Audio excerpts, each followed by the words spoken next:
Olá, nono ano. Aqui é o professor Humberto, professor de matemática 1 e 2 de vocês. Eu acredito que todos vocês estejam com saudade das nossas aulas, né? Saudade das nossas interações em sala de aula, saudade dos amigos. Mas nós passamos por um momento de pandemia, de isolamento social. Então, isso nos obrigou a uma nova modalidade de aula, que são as videoaulas, né? Vocês vão passar a interagir com a escola agora através da plataforma. Esses vídeos serão postados aí para vocês terão acesso e responderão às atividades que também nós vamos postar na plataforma para vocês, tá? Antes de tudo, gostaria de deixar aqui a minha solidariedade por esse momento que nós estamos passando, tá certo? Que nós temos que nos cuidar para também cuidar das pessoas que estão ao nosso redor. Então, para quem puder ficar em casa, quem puder cumprir o isolamento social, tá certo? Que cumpra para a gente não passar esse vírus para as pessoas que estão ao nosso redor. Então, eu gostaria de deixar uma mensagenzinha aqui para vocês, tá? Não faça o vírus circular, proteja quem você ama, fique em casa. De antemão, eu gostaria de dizer que também estou com saudade de vocês e espero que tudo isso passe para que a gente possa retornar às nossas atividades normais.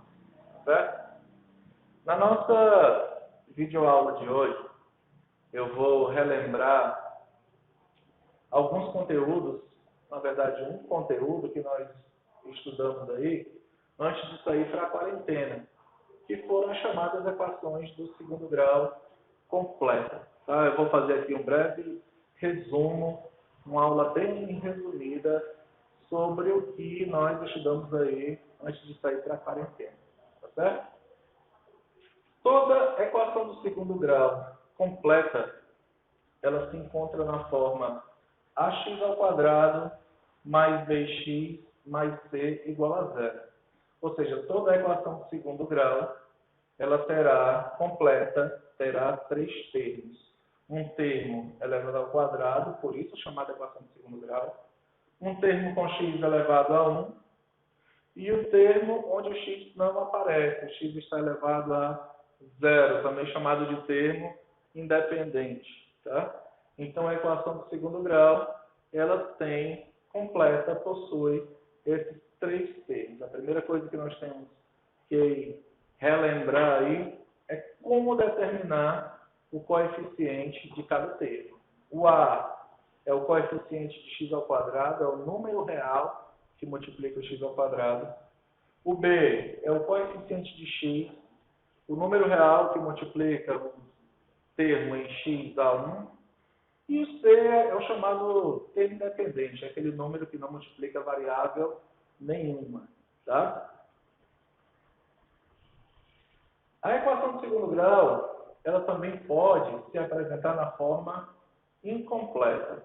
Tá certo? Pode faltar um dos termos aí. Nesse caso, pode faltar o termo B ou pode faltar o termo C. O único termo que não pode faltar, tá certo? O único termo que não pode ser nulo, nesse caso é o A. O coeficiente A pode ser qualquer valor real menos zero.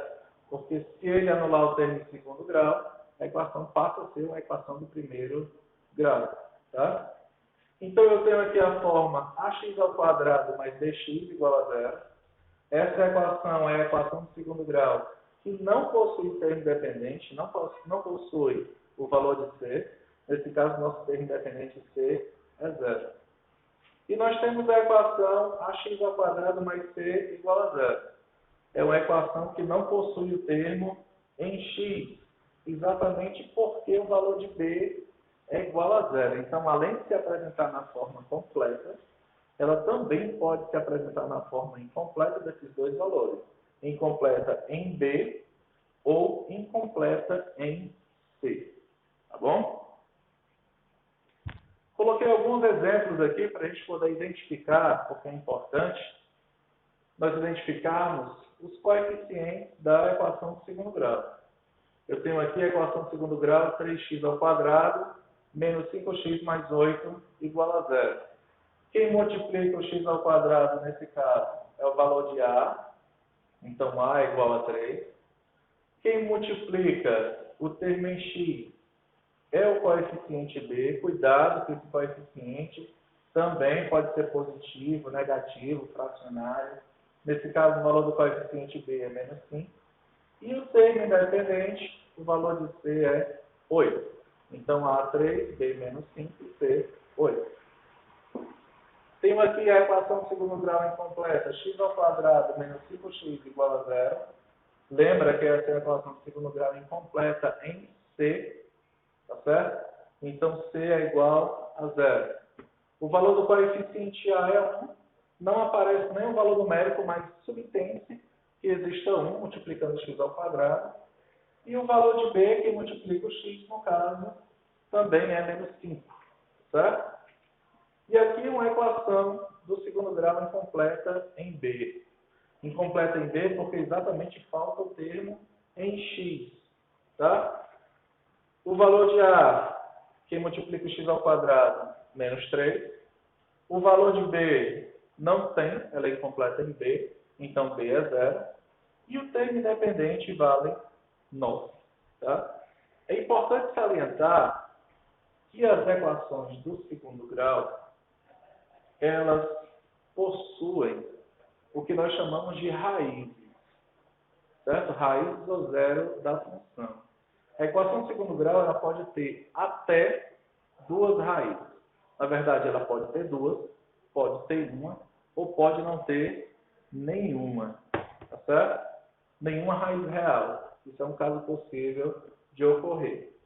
Para poder determinar isso, nós vamos utilizar uma equaçãozinha elaborada por um hindu chamado Bhaskara, certo?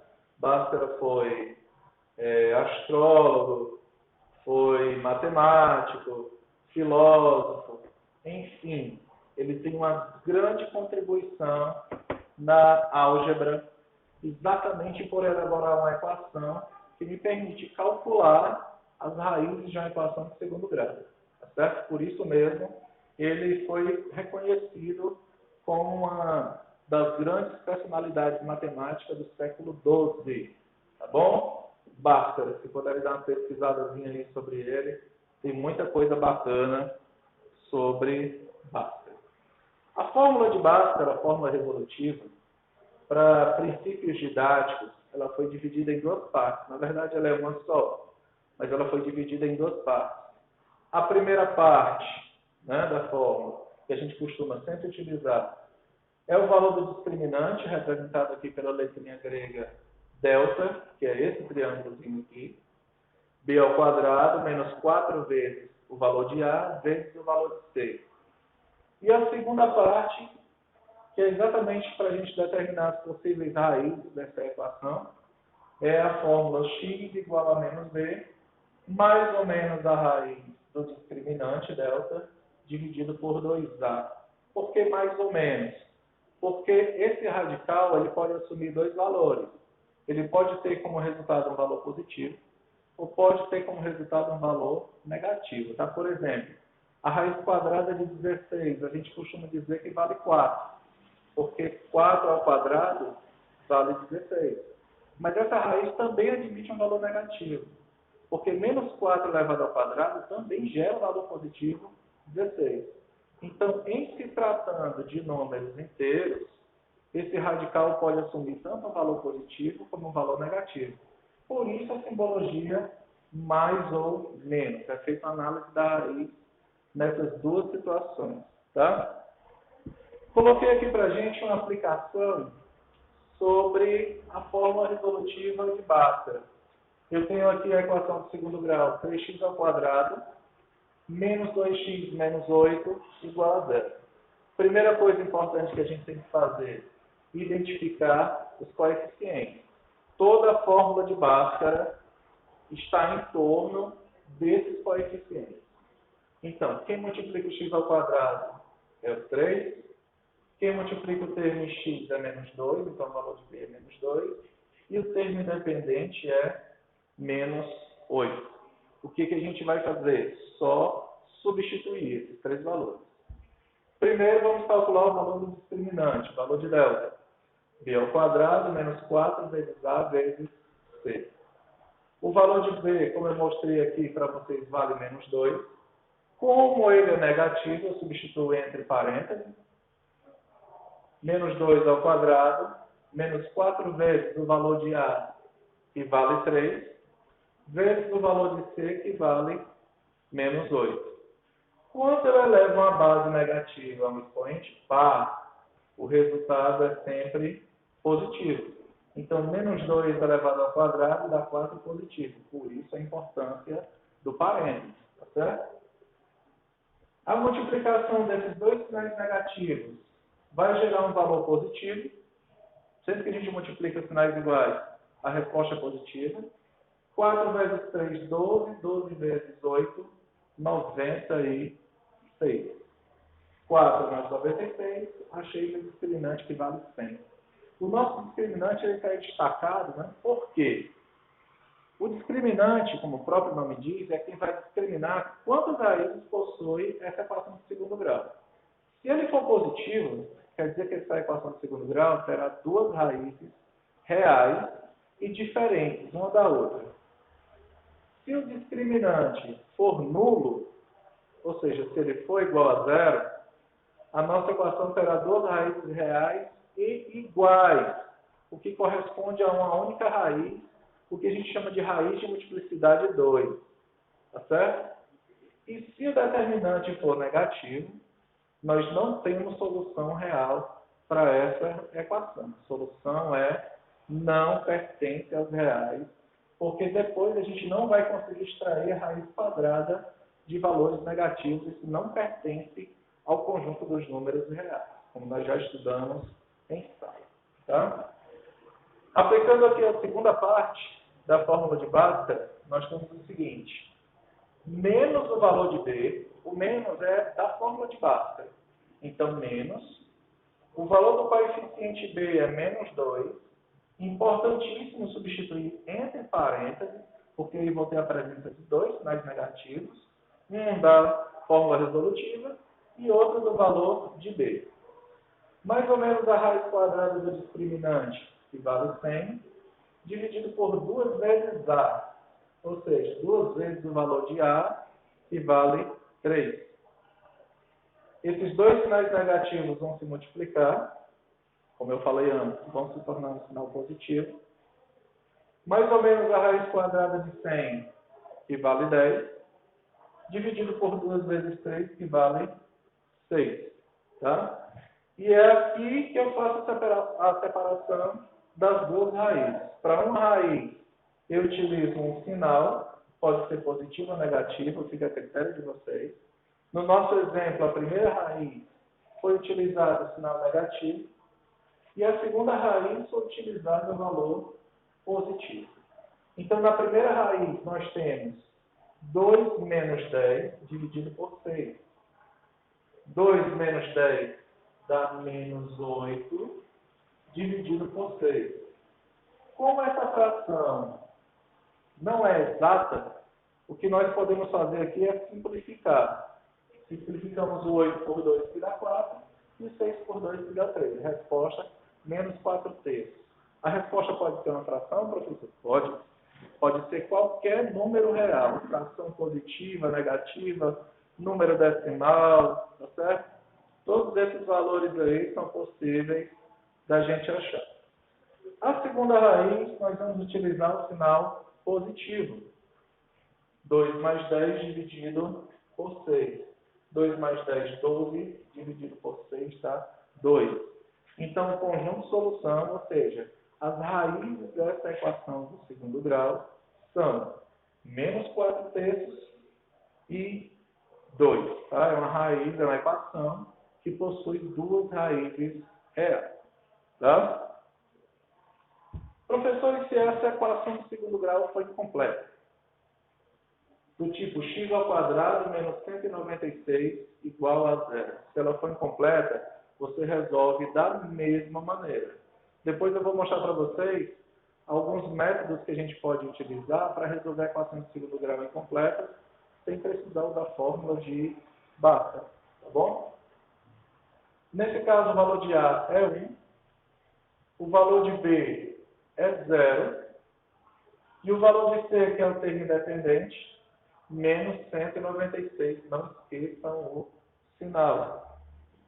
Calculando o valor do discriminante, B ao quadrado menos 4 vezes A vezes C, o valor de B é 0 ao quadrado, menos 4 vezes o valor de A, que vale 1, vezes C, que é menos 196. Como ele é negativo, a gente substitui aqui entre parênteses, tá bom? 0 ao quadrado continua sendo 0, menos vezes menos, na multiplicação desses dois sinais, a resposta é positiva. 4 vezes 1 é 4, vezes 196, 784.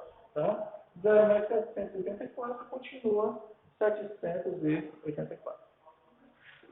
Aplicando a segunda parte da fórmula resolutiva de Bhaskara, menos b mais ou menos a raiz de delta, dividido por 2 vezes a, nós temos menos o valor de b, que é 0, mais ou menos a raiz quadrada do discriminante, que é 784, como ele é positivo, duas raízes reais e diferentes, né? Dividido por 2 vezes 1, que é o valor de a, que dá 2. Então, nós temos aqui menos 0, mais ou menos a raiz quadrada de 784, que dá 28, dividido por 2. Como esse zero é nulo, tanto para adição como para subtração, ele não vai fazer muita diferença, né, nos nossos valores, x' e x2'. Tá certo? Para o x' foi usado o sinal positivo, menos 0 mais 28 continua 28, dividido por 2, 14. Para o x2', menos 0 menos 28, 0 é nulo, continua menos 28, dividido por 2, que dá menos 14. Gostaria que vocês observassem as raízes. As raízes são dois números, né, reais, distintos, mas têm uma peculiaridade, eles são opostos. Isso sempre vai acontecer quando a equação de segundo grau tiver b igual a 0. As raízes serão valores opostos, como que nem nós achamos ali. 14 positivo e 14 negativo, tá certo? Isso sempre vai acontecer quando o coeficiente b for igual a 0.